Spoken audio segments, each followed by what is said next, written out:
regresamos con Cuéntamelo Todo. Ya resolvimos el problema y ya tenemos vía Skype a Juan Carlos Sosa Apura. Buenas noches, Juan Carlos, ¿cómo estás? Buenas noches, dice. Perfecto, ahora se te ve, ahora se te oye, vamos a conversar. Vamos a hablar de la calle, Juan Carlos, ¿no? Que es un tema que es definitivamente preponderante en este programa, la calle. Yo estaba leyendo tu artículo sobre la descripción de la calle que no debe ser, o la calle que perjudica, ¿no? Y me quedé en la parte de, entonces, ¿qué debe ser la calle? Yo quiero que tú mismo nos lo expliques. Bueno, evidentemente la calle es el símbolo en este momento de la lucha por la libertad del país, que todos sabemos que está secuestrado por una tiranía espantosa, que ha violado todos los derechos humanos. La calle entonces es la vía que tiene la población venezolana para expresar su descontento y para básicamente exigir libertad, que es el derecho humano que tenemos todos, ¿no? Pero lo que yo planteo en un artículo es que tiene que hacerse de una forma organizada, no puede ser tampoco algo improvisado, digamos, al esfuerzo de unos aquí y otros allá, sino que de alguna manera es necesario organizar, estructurar una estrategia que permita que las acciones de calle efectivamente tengan la posibilidad de concatenarse en todo el territorio nacional y con el mismo planteamiento, porque al final del día el mismo planteamiento existe, pero a veces lo que se observa es algo de improvisación en la forma como se han venido haciendo las manifestaciones. Entonces yo pienso que es importantísimo que nos organicemos más como sociedad. Es importante que los distintos grupos que ya se han activado, que en definitiva todos nos conocemos, logremos de alguna forma esta organización para que podamos de una manera estratégica, de una manera organizada, ir básicamente posicionándonos pues en todo el territorio nacional y plantear esa libertad del país de una forma contundente y que no sea irreversible. Es decir, bajo ninguna circunstancia esto puede ser un poco lo que en algunos momentos se ha visto, que de repente se infiltra gente del gobierno y hace unas acciones violentas, y entonces eso es la excusa que utilizan ellos para decir que se están haciendo unas guarimbas y unas barricadas, que lo que están promoviendo es el desorden público y básicamente la violencia, cuando eso no es cierto.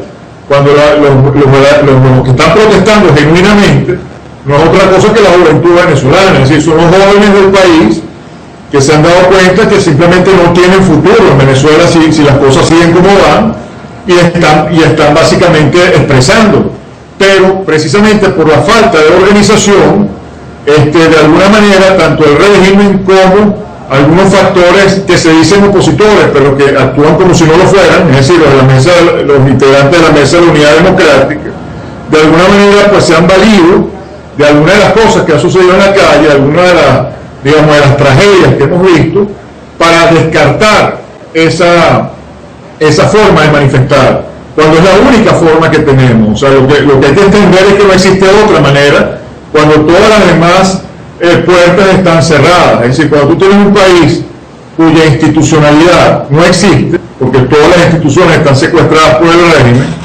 la única salida que tenemos es básicamente activar el derecho natural a la rebeldía y a exigir lo que nos corresponde, que es nuestra libertad. Entonces, ahora, tú mencionabas, lo que hasta ahora ha sido un poco trágico, sí. Bueno, un poco trágico no, lo que verdaderamente es trágico es que el sector político formal, en su inmensa mayoría, no se haya conectado con ese sentimiento y por lo tanto no lo esté interpretando en sus acciones políticas, sino a todo lo contrario. Pareciera que lo están saboteando, lo están tratando de neutralizar, y eso es trágico y hay que evitarlo a toda costa, ¿no? ¿Tú crees que, sobre eso precisamente te iba a hablar, Juan Carlos, ¿tú crees que el haberse sentado en una mesa de diálogo perjudicó esta protesta que se está dando en la calle o más bien fue beneficioso?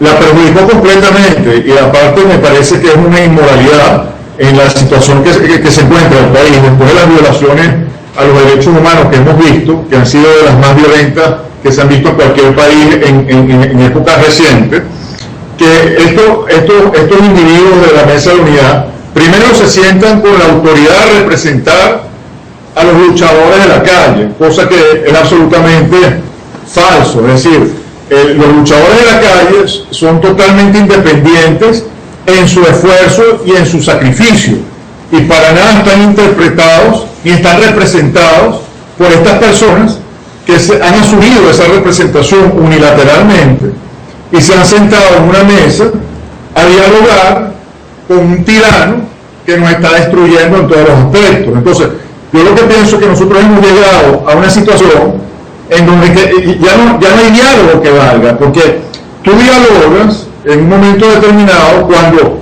efectivamente tienes una situación completamente, digamos, trancada, y te sientas básicamente para generar un ambiente en un país que está sufriendo un conflicto que permita darle término a ese conflicto, pero de una manera total y absolutamente, digamos, positiva para aquellos que tienen la razón, es decir, para los que están luchando en este caso por la libertad.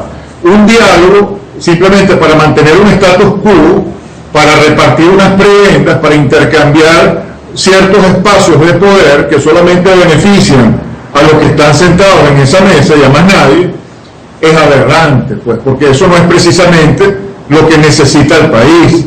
O sea, si el diálogo fuera para decirle a Maduro, bueno, señores, ustedes tienen tanto tiempo aquí en Venezuela para básicamente preparar sus cosas e irse y salirse, pues, digamos, de la administración del poder. Usted ya no puede seguir siendo el presidente de Venezuela, entonces simplemente vamos a dialogar, en todo caso, para generar una transición que sea lo más civilizada posible, pero en modo alguno desconociendo, por supuesto, los crímenes y los delitos en las que tanto Maduro como todo su tren ejecutivo están en curso. Es decir, puede ser un diálogo, en pocas palabras, para que se evite una confrontación sangrienta, por decirlo así, es decir, ponerle un ultimátum a este señor para que se vaya, generando el menor trauma posible para el país. Pero jamás puede ser un diálogo para mantenerlo en el poder a través de unas concesiones que haga, porque él ya pasó una línea roja que ya la traspasó y ya no tiene regreso. Exacto. Es decir, fíjate, Juan Carlos, mientras estabas hablando ahora, discúlpame que te interrumpa, estábamos viendo imágenes yo digo que imágenes que simbolizan la perseverancia de la gente, ¿no? Hoy Rodríguez Torres, por ejemplo, decía que estas protestas llegan hasta julio. Primero decía que las protestas llegaban hasta Carnaval, después lo pasó para Semana Santa. Ahora es en julio porque vienen las vacaciones escolares y viene el fútbol, creo, además, ¿no? Entonces, el gobierno se ha equivocado con esto, pero yo creo que también este sector de la Mesa de la Unidad también se equivocó y se sentó en ese diálogo, entonces ahora congeló el diálogo, ¿no? Pero fíjate, hoy Ramón Guillermo Aveledo, porque una cosa que yo me pregunto es, si te sentaste en una mesa de diálogo que no funcionó y que sirvió para refrescar al gobierno y darle más tiempo para seguir reprimiendo y para seguir violando los derechos humanos, entonces quiere decir que tú no tomaste una decisión adecuada y no fuiste líder, entonces retírate. Pero no, ellos siguen siendo líderes de la oposición o asumiendo que son líderes de la oposición, y hoy estuvo Ramón Guillermo Aveledo en un evento con Patricia Gutiérrez, que es la candidata a la alcaldía de San Cristóbal, y ahí dijo que bueno, que hay que volverse a sentar. Ahí anunció que cuando vengan los cancilleres a Venezuela, cuando vayan, que creo que es el sábado o el domingo, ellos eso es para resolver el problemita y se vuelven a sentar. Bueno, Patricia, porque definitivamente esto es un liderazgo político que tiene muchos años desconectado de la tragedia que estamos viviendo los venezolanos. Es decir, ellos entienden la política básicamente como un negocio electoral en donde hay una repartición de cargos, y bueno, ellos ocupan esos espacios supuestamente en la esperanza de que dentro de no sé cuántos años el gobierno se desmorone por sí mismo y ellos lleguen en hombros a Miraflores, ¿no? Es una tesis completamente esquizofrénica, desconectada de la realidad, pero es la que ellos vienen básicamente proponiéndole al país desde hace años, y por eso es que vienen participando en una serie de procesos electorales que son aberrantes. Es decir, desde el año 2004 existen pruebas contundentes de que todo el sistema electoral venezolano está programado y diseñado para darle el poder eterno al régimen de Chávez, en este caso heredado por este señor Maduro, que todos sabemos en definitiva que no son otra cosa que títeres del régimen de Fidel Castro cubano y el Foro de Sao Paulo. Pero eso se sabe desde hace muchos años, y sin embargo ellos se han encargado, precisamente porque tienen mucha penetración en los medios de comunicación, manejan medios económicos importantes también, y han de alguna manera hipnotizado al país, le han mentido al país diciéndole que a través de esos procesos electorales se puede avanzar y se puede lograr eventualmente una victoria, cuando eso está totalmente descartado, cuando precisamente el poder que más necesita el régimen para mantenerse precisamente es el electoral. Y este sistema político que tenemos, estos políticos supuestamente opositores, no han hecho otra cosa que engrasar ese juego, engrasar ese sistema, y por lo tanto están colaborando en definitiva con la permanencia del régimen en el poder. Y ahora se está viendo eso claramente. Estamos viviendo un momento histórico de unas connotaciones impresionantemente profundas y graves, y estos señores básicamente pretenden seguir estirando una cuerda que ya no va para más, porque están tratando de mantener una realidad que yo llamo esquizofrénica, porque es una ilusión. Es decir, el país que ellos viven no es el país que nosotros estamos viviendo, no es el país que los estudiantes están sufriendo. Es un país completamente distinto. Mira, pero a mí no me parece... En donde ellos pueden compartir el poder con un sistema que es criminal, que desde todo punto de vista es aberrante en todos los aspectos que uno lo considere, ¿no? Pero a mí me parece que es que eso no es que son unos enajenados mentales ni que son tontos. A mí me parece que es eso, que ellos están en una estructura en la que ellos siguen sobreviviendo y están montados siempre en el juego, siempre están jugando, ¿no? Ellos siempre tienen algo que buscar, algo por lo que están peleando, y en este momento están peleando por los cargos en el CNE, están peleando por los cargos en el Tribunal Supremo. Me dicen que están optando y peleando por 2 cargos de directores en la Contraloría. Es decir, no es que el país anda por desconocimiento político, el país anda por un lado y ellos por el otro, es porque ellos están buscando su propio beneficio. Entonces, Juan Carlos, explícame cómo se hace para deslegitimar a esta dirigencia de oposición y que el mundo entero sepa que es que ellos no dirigen a la oposición, que están deslegitimados, que nadie los escogió y nadie los quiere. Yo creo, Patricia, que eso está sucediendo de manera natural, porque precisamente lo que está pasando ahorita es demasiado grave, y la gente yo creo que está abriendo los ojos de una manera natural. Es decir, están tan digamos, fracturados con esa realidad que estamos viviendo, tan distanciados de esa realidad, que ya la misma gente en la calle, tú preguntas, hablas con cualquier persona normal y corriente, y ya no creen en esos líderes. O sea, realmente lo que sigue sosteniendo esa ilusión de representatividad es que, bueno, la Mesa de la Unidad durante años fue muy hábil en atraer a muchos sectores de la sociedad civil profesional, gente que simplemente, digamos, es talentosa y es capaz en sus ámbitos de acción profesional, los atrajo hacia su seno. Entonces todavía queda un poco esa sensación, porque bueno, hay escritores, hay personas que siguen escribiendo, generando una matriz de opinión que fortalece la imagen de la MUD. Hay ciertos periodistas que siguen también todavía en esa dinámica, y pues digamos, un grupo de personajes de la sociedad civil que efectivamente están ya metidos dentro de ese juego y ahora están aspirando, pues exacto, a ocupar estos cargos que yo los llamo totalmente, esquizofrénicos, como decía antes, porque pretenden ocupar unos cargos en unas instituciones que están totalmente podridas. Es decir, yo ponía el otro día el ejemplo del individuo que se lanza al río Guaire con un pote de jabón para lavar platos, pretendiendo limpiar el Guaire con eso. Pues eso es más o menos la propuesta que están haciendo estos personajes asociados con la MUD cuando se proponen a sí mismos para ocupar estos cargos públicos. Es decir, están tratando de decirle al país que a través de su presencia en esos cargos, ellos van a depurar, ellos van a limpiar esa institucionalidad y van a permitir entonces que funcione de una manera democrática y transparente, cuando eso es absolutamente imposible, porque esto está en instituciones que están corrompidas hasta la médula y que están operadas por la inteligencia cubana desde hace muchos años de una manera completamente eficiente y totalmente estructural. Entonces, para modificar aquello, tú tienes que salir del régimen completamente. Tú no puedes, digamos, meter a 2 o 3 en unas instituciones que controlan completamente el régimen y pretender que lo vas a cambiar. Es una ridiculez. Pero están tratando de plantearle eso al país y además como una especie de chantaje implícito diciendo, bueno, si tú no aceptas esto, ¿cuál es tu propuesta? Un baño de sangre. Es decir, o tú aceptas esta propuesta que te hace la MUD, o la alternativa es, bueno, que nos matemos todos en la calle, pues que aquí hay una tragedia, una guerra civil.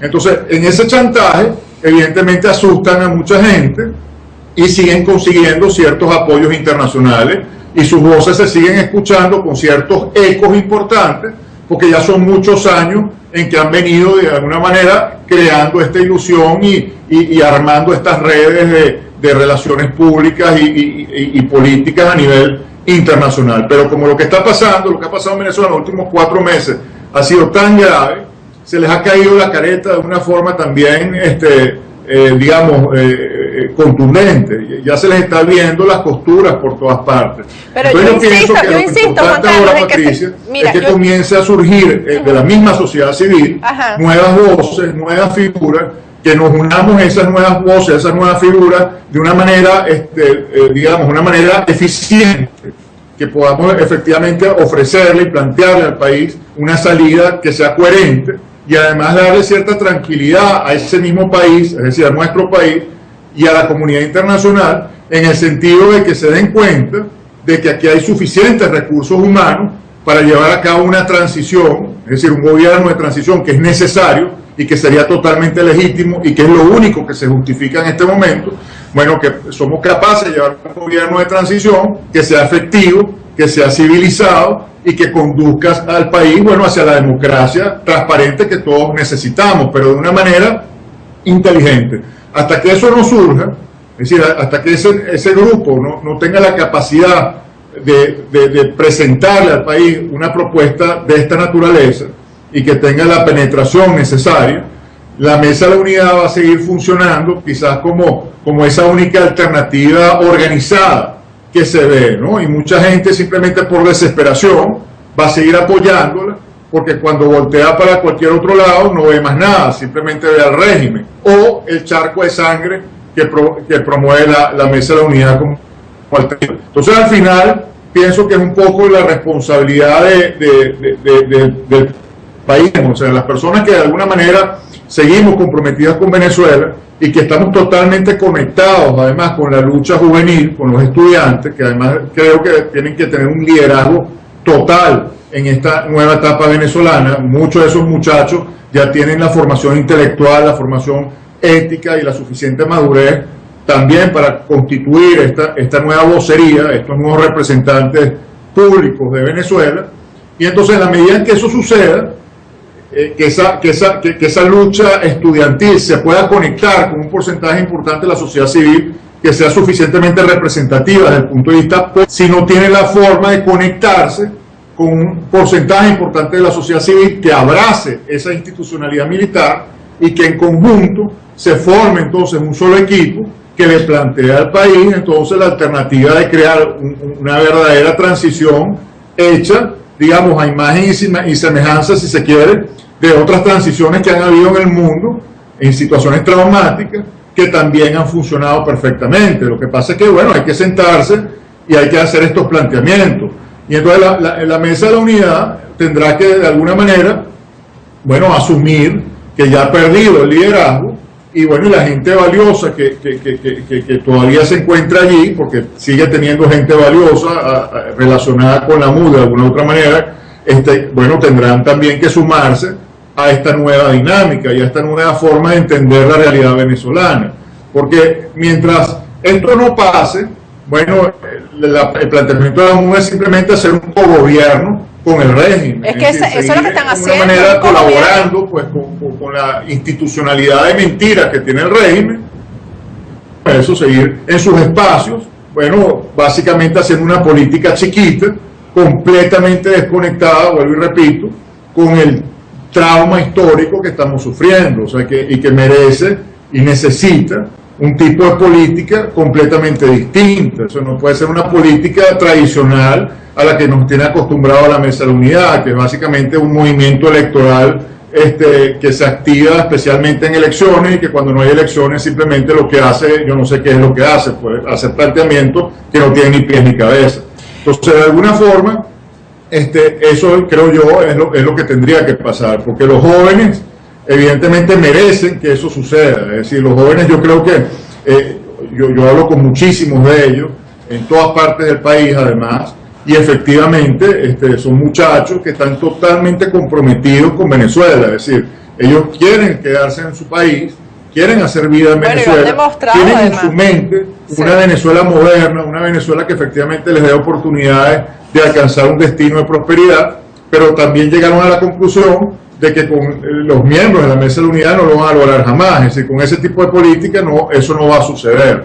Entonces, creo que merecen, precisamente por todo el sacrificio que le han presentado al país en estos meses, merecen que efectivamente se les comience a dar una respuesta distinta, creo yo, Patricia, totalmente distinta a la que nos tiene acostumbrado la MUD. Sí, fíjate, Juan Carlos, hay un documento que yo no sé si tuviste oportunidad de verlo hoy, que un grupo de venezolanos le envió a la Mesa de la Unidad. Yo me imagino que tú lo viste y no vi tu firma, pero yo creo que todos debemos suscribirlo. Yo lo suscribo, ¿no?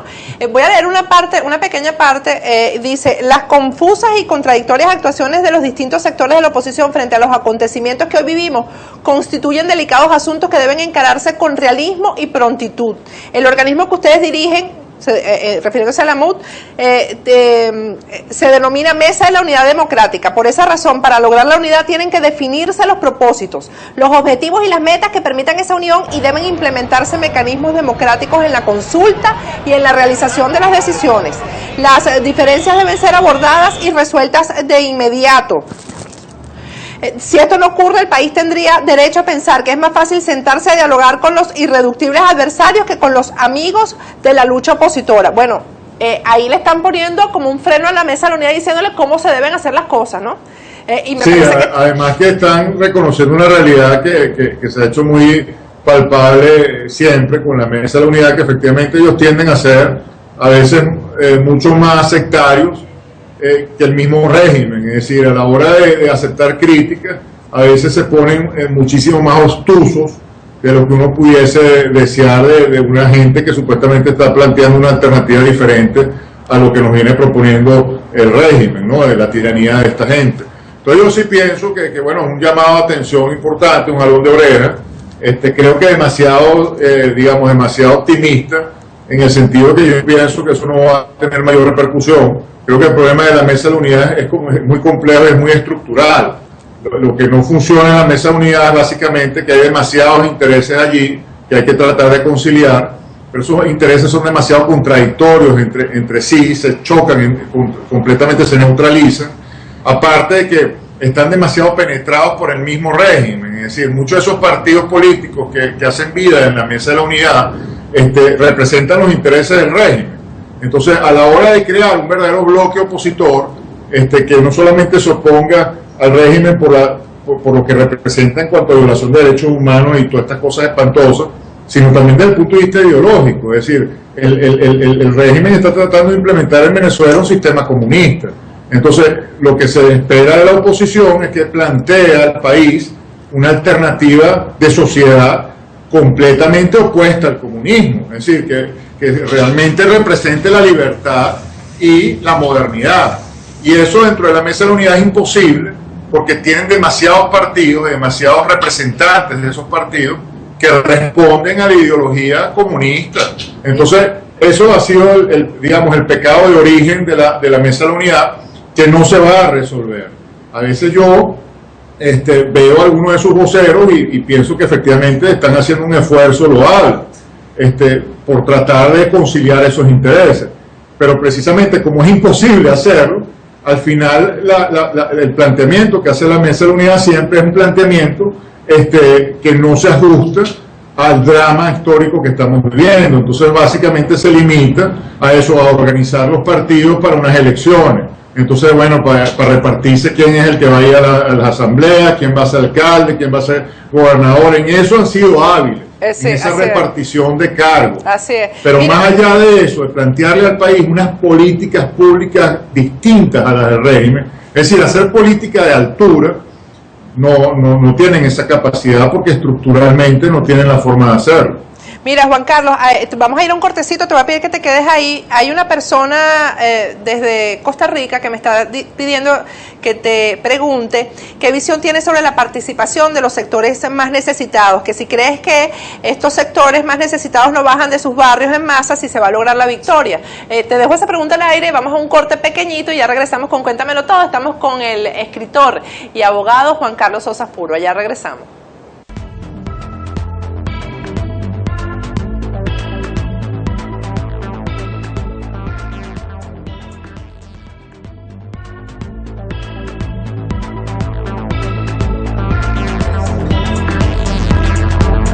Regresamos con Cuéntamelo Todo. Tenemos a Juan Carlos Sosa Purba vía Skype. Juan Carlos, esta pregunta que llega de Costa Rica, ¿tú crees que si los sectores más necesitados no bajan, puede lograrse la victoria? ¿O no bajan o no participan de la protesta? Los sectores más necesitados son los primeros que bajan todo el tiempo y son los primeros que piden a gritos una alternativa a lo que estamos viviendo. Es decir, los sectores más necesitados son los sectores que están viviendo desde hace muchos años guerras terribles en las zonas habitacionales donde se encuentran. Sin guerras espantosas en donde los cadáveres pueden estar tirados en el piso durante 3 días. Entonces ellos están claros, primero que el tema de la seguridad personal siempre va a estar entredicho con este régimen. Este es el régimen que más le ha dado la espalda a la seguridad personal y a la protección de la ciudadanía. Y ellos han sido las principales víctimas de eso. Y después el tema, por supuesto, del poder adquisitivo y del empleo. Es decir, este es el gobierno que más desempleo ha generado en toda la historia de Venezuela.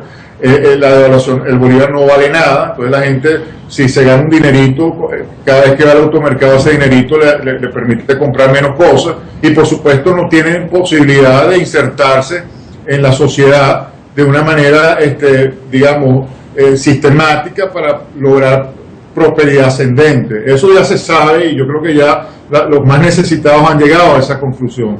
Lo que pasa es que también existe mucho miedo, existe terror, porque este régimen ha sido muy hábil en la manipulación de las emociones y también en tratar de comprar conciencia y en dar ilusiones que nunca va a cumplir, pero que de alguna manera mete en la mente de estas personas pensando que en algún futuro les va a tocar algo, pero no se puede meter con el régimen, porque si se mete con el régimen entonces no les va a tocar nunca.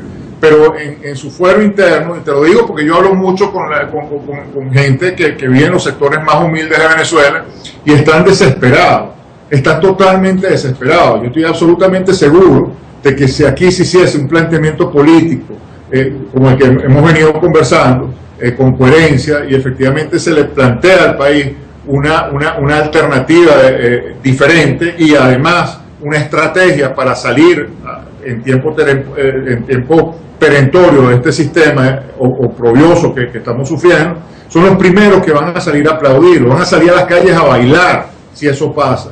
Lo que pasa es que no se puede pretender que suceda ahorita, porque existe un terror y existe mucho miedo y además mucho peligro inmediato a su seguridad personal. Hay que recordar que este régimen ha armado hasta los dientes a eso que llama los colectivos, y esos colectivos están metidos en todos los barrios de Venezuela, ahí de vigilantes, son espías permanentes que tiene el régimen en todos los lugares, digamos, donde quizás pueda estar viviendo esta gente más necesitada. Entonces, ellos lo saben. Entonces, en el momento que alguien empieza a ser percibido como antagónico al régimen, inmediatamente puede ser hasta asesinado, pues, y eso es una realidad.